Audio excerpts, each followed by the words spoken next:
اب میں مسائل بتا رہا ہوں کہ کن کن پابندیوں کا دھیان کر کے آپ اعتکاف میں بیٹھیں۔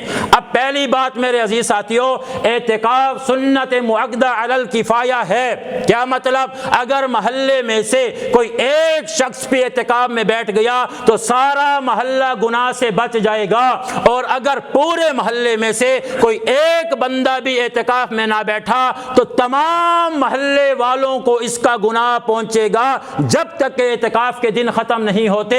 یہ سارے 10 دن اعتکاف کے اگر اس مسجد میں کوئی بندہ نہ بیٹھا تو ان کو گناہ ہوتا رہے گا۔ اب دوسرا کیا ہے؟ بیٹھنا کب ہے؟ تو میرے عزیز ساتھیوں، آفتاب کے غروب ہونے سے پہلے، آفتاب کہتے ہیں سورج کو، سورج کے غروب ہونے سے شام سے پہلے پہلے جو بندہ اعتکاف سنت کی نیت کر کے مسجد میں داخل ہو گیا، اس بندے کا اعتکاف ہوگا۔ اور اگر سورج ڈوب گیا 20 روزے کا تو اب اس کا اعتکاف سنت مؤکدہ نہیں ہوگا، البتہ نفلی اعتکاف کرتا ہے تو اس کا الگ ثواب ہے۔ ان بڑے بڑے ثوابوں میں وہ بندہ شامل نہیں ہو سکتا۔ تو کب بیٹھنا ہے بھائی؟ 20 روزے کی شام کی نماز کے بعد پہلے، اس سے 2 منٹ 4 منٹ 10 منٹ آدھا گھنٹہ 1 گھنٹہ پہلے آ کے بیٹھ جاؤ۔ اور اگر سورج غروب ہو گیا 20 روزے کا، اب آپ کا سنت اعتکاف نہیں ہوگا۔ نمبر 3 بات، نیت بھی کریں۔ مسجد میں داخل ہوں، دل میں نیت کر لیں، اے میرے اللہ میں 10 دن آخری عشرے کے سنت اعتکاف کی نیت کے ساتھ تیری رضا کے ساتھ بیٹھ رہا ہوں۔ اگر بغیر نیت کے کوئی بندہ اندر رہے اور پھر اعتکاف کرے، اب اس کا اعتکاف قبول نہیں ہوتا۔ نمبر 30 چوتھی بات یہ ہے، معتکف اعتکاف کرنے والا روزہ رکھنا اس کے لیے ضروری ہے۔ یہ نہیں ہے کہ اعتکاف میں بیٹھا ہوا ہے اور روزہ نہیں رکھ رہا۔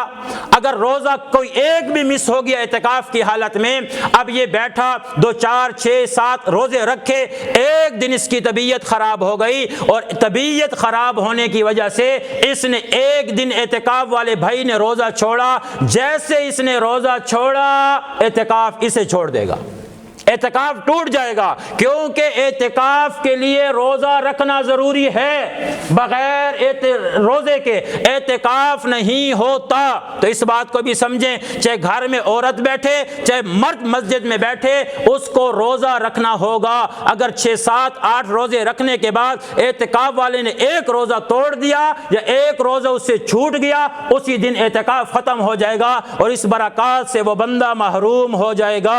اب اعتکاف والا شرعی اور طبی ضروریات کے لیے باہر نکل سکتا ہے۔ کیا مطلب؟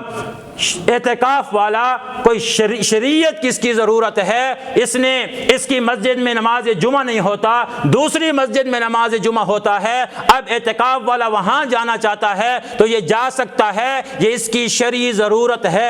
اس کا میں سمجھا دیتا ہوں آپ کو۔ اور طبی ضرورت سے یہ مراد ہوتی ہے کہ ایک بندے کے ساتھ انسان ہونے کی وجہ سے اس کے ساتھ یہ مسائل لگے ہیں، وہ پیشاب پہ جائے گا، وہ پخانے پہ جائے گا، وہ وضو کے لیے باہر جائے گا، تو ضروریات جو انسان کی ضرورت ہیں ان ضروریات کے لیے اگر یہ باہر نکلتا ہے تو اس سے اعتکاف نہیں ٹوٹتا۔ اور اگر اعتکاف میں بغیر ضرورت کے، بغیر شرعی عذر، بغیر طبی عذر کے یہ باہر نکلا، چاہے وہ بھول کے نکلا چاہے 1 سیکنڈ کے لیے نکلا، اس کا اعتکاف ٹوٹ جائے گا۔ اس بات کو غور سے سمجھیے۔ اب کیا مراد ہے اس بات سے؟ اب اس کو بھی سمجھیں۔ اعتکاف کے اندر باہر سب سے پہلے اعتکاف میں بیٹھنے والا حدود مسجد پوچھ لے، انتظامیہ سے یہ پوچھے کہ حدود مسجد کون سی ہے۔ مسجد کی حدود کے اندر کمرہ آتا ہو، صحن آتا ہو، برآمدہ آتا ہو، آپ وہاں پہ جا سکتے ہیں، آپ وہاں پہ بیٹھ سکتے ہیں، اعتکاف والے کو کوئی پابندی نہیں۔ جو مسجد کی حدود سے باہر ہے اور اس نے بغیر ضرورت کے وہاں پہ قدم رکھا، ادھر 1 منٹ کے لیے آدھے منٹ کے لیے ٹھہرا اور اس کی ضرورت کوئی نہیں تھی، تو اس بندے کا اعتکاف ٹوٹ جائے گا۔ مثال کے طور پر مسجد میں گند ہوا ہے، اس نے اس گند کو یہاں پہ اکٹھا کیا اور اکٹھا کر کے اب باہر پھینکنا ہے نا، اب یہ جوتوں کی جگہ پہ پاؤں رکھ کے مسجد سے باہر گند پھینکتا ہے، گندا کام کر رہا ہے کہ اچھا کام کر رہا ہے؟ بھائی نیکی کا کام کر رہا ہے، لیکن کیونکہ اعتکاف کی حالت میں شریعت نے اس کو ضروری نہیں قرار دیا، اب یہ بے ضرورت کے درجے میں نکلا ہے، تو اب چاہے مسجد کا گند اس نے 1 سیکنڈ کے لیے باہر قدم رکھا ہے، اس کا اعتکاف ٹوٹ جائے گا، نہیں جا سکتا۔ اس چیز کا احتیاط کریں۔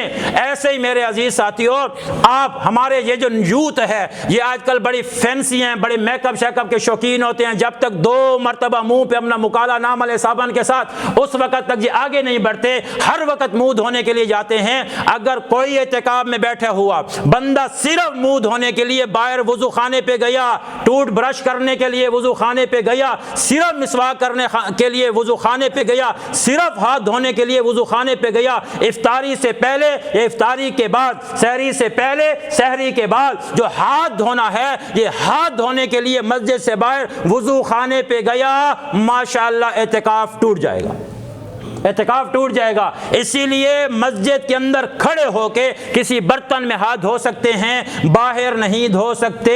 اگر کسی پہ احتلام ہونے کی وجہ سے اس پہ غسل واجب ہو گیا ہے، جسے غسل جنابت کہتے ہیں، تو غسل جنابت کے لیے یہ باہر بھی جا سکتا ہے، نہا بھی سکتا ہے، وہ بالکل ٹھیک ہے اگر اس پہ غسل واجب ہو گیا ہے۔ لیکن جمعہ کے لیے، جمعہ کے نماز کے لیے نہانا، باہر جانا، جسے سنت غسل کہتے ہیں، اس کے لیے اگر باہر نکلا تو اس کا اعتکاف ٹوٹ جائے گا۔ اب یہ جمعے کے غسل کے لیے باہر نہیں جا سکتا، صرف فرض اور واجب غسل کے لیے باہر جا سکتا ہے۔ تو ان چیزوں کی پابندی کریں، اس کے علاوہ وہاں نہ بیٹھیں۔ اگر کوئی ایسا ہی ہے کہ اس نے فون سنتے ہوئے باہر گیا تو اس کا بھی اعتکاف ٹوٹ گیا۔ کسی کی بات سننے کے لیے جوتوں والی جگہ پہ کھڑا ہو گیا، اعتکاف ٹوٹ جائے گا۔ اپنی ضرورت وضو کرنے کے بعد وہیں تھوڑی دیر ٹھہر کے کسی سے بات کرتا رہا تو اعتکاف ٹوٹ جائے گا۔ ان چیزوں کا اہتمام کریں، اتنا گپ نہ سمجھیں، بلکہ ان چیزوں کا اہتمام کر کے ہم اعتکاف میں بیٹھیں تو ساری کوشش کریں گے انشاءاللہ بھائی۔ اب دوسری بات ہے، کوئی ایسی مساجد ہیں جہاں پہ جمعہ نہیں ہوتا، مثال کے طور پر ہماری جو قریبی مسجد ہے اس میں جمعہ نہیں ہوتا، اب وہ جمعے والے حضرات جمعہ پڑھنے کے لیے 7 والی جامع مسجد میں جا سکتے ہیں کہ نہیں؟ تو بھائی اعتکاف والا اپنی مسجد سے دوسری مسجد جامع میں جمعہ پڑھنے جا سکتا ہے، کیونکہ یہ اس کا شرعی عذر ہے۔ اب میرے عزیز ساتھیوں، صرف یہ دھیان رکھے، کوشش کرے کہ اس وقت پہنچے اس مسجد میں جو خطبے سے تھوڑا پہلے پہنچے، اپنے 4 رکعت سنت پڑھنی ہے تو وہ پڑھ لے، یا تحیۃ المسجد پڑھنی ہے تو وہ پڑھ لے، اور اس کے بعد خطبہ میں شریک ہو جائے۔ اس کے بعد فرض نماز پڑھنے کے بعد یہاں دل کرے تو پیچھے کی سنتے یہاں پڑھے جمعے کی، یا تو اپنے مقام پہ لوٹ جائے وہاں پہ پڑھے۔ اور اگر یہ کسی جگہ پہ ٹھہر کے کسی کے ساتھ کسی معاملے میں شریک ہوا، اس کا اعتکاف ٹوٹ جائے گا۔ ان معاملات کو سمجھ کے آپ آگے بڑھیں۔ تو اس لیے میرے عزیز ساتھیوں، اب ہمارے کچھ اعتکاف والے، ایک جگہ میرا جانا ہوا، اعتکاف کے اندر پورے منہ کو لپیٹا ہوا ہے۔ میں نے کہا یہ کیا ہے؟ کہتے ہیں یار یہ اعتکاف میں ہے، نہ کسی سے 10 دن اب بولے گا، نہ اپنا منہ سے رومال اتارے گا، کیونکہ یہ اعتکاف میں ہے۔ میں نے کہا یار یہ ایسے اچھی بات نہیں ہے۔ اگر کوئی بندہ منہ پہ کپڑا لپیٹنا اور خاموش رہنے کو ثواب سمجھتا ہے کہ ایسے بیٹھنے سے مجھے اعتکاف میں ثواب پہنچے گا، پھر علماء نے اس کو مکروہ تحریمی گناہ لکھا ہے۔ ہاں اگر کوئی بندہ اس لیے خاموش رہتا ہے کہ جب بھی بولتا ہوں بری بات بولتا ہوں، اس سے بہتر ہے کہ خاموش اعتکاف میں رہوں، اب اس کا خاموش رہنا ثواب ہے۔ لیکن اگر خاموش رہنے کو ثواب سمجھتا ہے تو اب کوئی ثواب نہیں ہے۔ اب مجھے پتا ہے آپ ٹائم کو دیکھتے ہیں اور میں آپ کو دیکھ رہا ہوں۔ اب میرے عزیز ساتھیوں، ایک آخری عورت کے مسئلے کو بھی سمجھیں، کیونکہ ہماری بہت سی مائیں بہنیں گھروں میں بیٹھتی ہیں۔ اب عورت کے لیے ہے وہ مسجد میں اعتکاف میں نہ بیٹھے، وہ کہاں بیٹھے گی بھائی؟ وہ اپنے گھر کے اندر۔ اب گھر کے اندر کہاں بیٹھے؟ تو اس کے لیے اسلامی تعلیمات یہ ہیں کہ عورت اپنے گھر کے کمرے کے کسی نکر یعنی کونے کے اندر بیٹھے، اس جگہ کو اپنا ایک جائے نماز بچھا لے، بچھونا بچھا لے، اور اس کے اوپر سونے کی جگہ اور ساتھ تھوڑی سی جگہ نماز پڑھنے کی چھوڑ دے، یہ جگہ اس نے جب طے کر دی اب یہ مسجد کی طرح ہے۔ اب اس جگہ سے باہر اگر عورت بغیر ضرورت کے نکلے گی اس کا بھی اعتکاف ٹوٹ جائے گا۔ یہ نہیں ہے کہ اس نے ایک کونے میں ایک جگہ، ایک بستر، ایک چارپائی جیسی جگہ لے لی ہے اور کبھی کمرے میں ادھر بیٹھ رہی ہے، کبھی ادھر چلی جاتی ہے، کبھی ادھر جا کے بیٹھ جاتی ہے، اس کا اعتکاف ٹوٹ جائے گا۔ اس لیے اس کو چاہیے ایک جگہ کے اوپر بیٹھے، یکسوئی ہو تو الحمدللہ، نہیں تو پھر پردے بھی لگا سکتی ہے۔ اب جب اس نے ایک جگہ طے کر لی ہے کہ یہی جگہ میری باؤنڈری ہے اور اس باؤنڈری سے باہر اب میں جاؤں گی تو میرا اعتکاف ٹوٹے گا، اب اسی باؤنڈری کے اندر رہے گی، اس سے باہر نکلنے سے اس عورت کا اعتکاف ٹوٹ جائے گا۔ عورت کا حالت حیض اور نفاس سے پاک ہونا ضروری ہے۔